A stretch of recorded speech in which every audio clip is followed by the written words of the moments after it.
This is my first time using ThreadBeast, and I'll let you know if I would recommend it. So today we're going to unbox a ThreadBeast box. Let's see if it's worth the price of admission. So there's three options for you, pretty much. There's basic for $60 for $40 savings.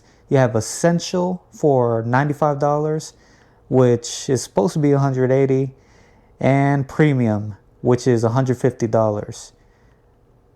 I guess it's worth $300. And they deliver a box, a curated box, to your mailbox every single month.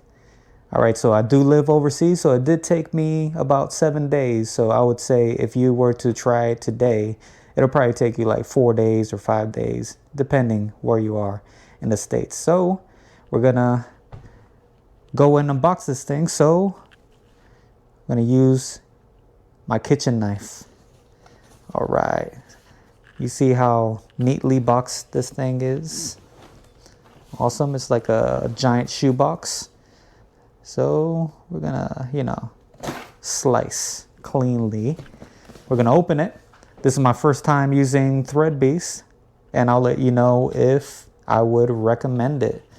So we're gonna open this motherfucker right here. All right. So this is how the inside looks like.